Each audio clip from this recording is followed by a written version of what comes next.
Hello, bachcho. Let's read this question. So this question said, an object placed at the infinity of a concave mirror will produces an image. ठीक है, आपके किस type की image produce होगी वो हमें बताना है. ठीक है, तो चलिए बच्चों, इस क्वेश्चन का की कॉन्सेप्ट हम क्या लिख सकते हैं.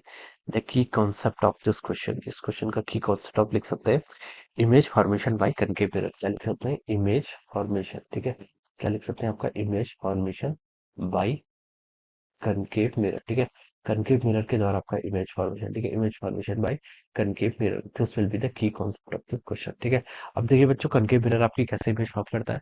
हमसे बोल रखा है कि ऑब्जेक्ट कहाँ पर प्लेस है, आपका इन्फिनिटी पर प्लेस है. ठीक है, ये मान लीजिए आपका दिस इज द मिरर. ठीक है, ये क्या आपका, ये आपका कनकेव मिरर है.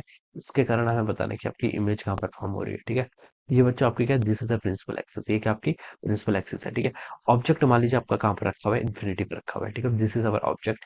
ए बी के आपका ऑब्जेक्ट है, ये कहाँ पर प्लेस्ड है, इट इज एट इन्फिनिटी, ये आपका इन्फिनिटी पर. ठीक है, अब देखिए बच्चों, इसके कारण इन्फिनिटी पर देखिए आपका कोई भी ऑब्जेक्ट होता है, उसके कारण जो रेज आती है, it are these are parallel to principal axis. ये क्या होती है आपकी, parallel to the principal axis होती है. ठीक है, तो रेज देखिए आपकी इस तरीके से आएंगे, दीज आर द रेज. ठीक है, which are coming from the infinity. ठीक है, और क्योंकि आपके parallel to the principal axis होती है. ठीक है, तो देखिए बच्चों, ये रेज आपकी इस तरीके से आ रही है.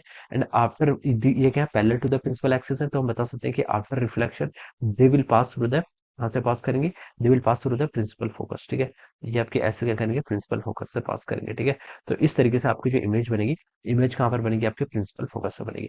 जब आपका देखिए ऑब्जेक्ट आपका कहाँ पर होता है, प्रिंसिपल फोकस पर होता है, तो इमेज कहाँ बनती है, इन्फिनिटी पर. और जब आपका ऑब्जेक्ट इन्फिनिटी पर रहता है, इमेज कहाँ पर रहेगी, आपके प्रिंसिपल फोकस पर. ठीक है, ऐसे डिस्प्ले आप कर सकते हैं. ऑलराइट, तो हमसे पूछ रखा है नेचर ऑफ द इमेज. ठीक है, तो देखिए इमेज कहाँ पर बननी है, पहले तो आपकी इमेज बननी है फोकस पर. ठीक है, this is the position of the image.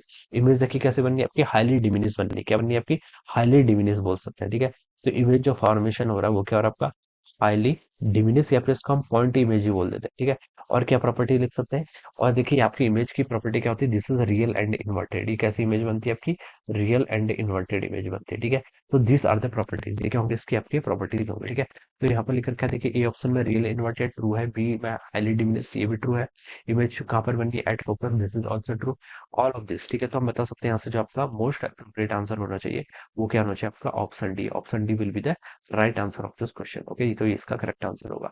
So I hope you all understood this concept. All the best and thank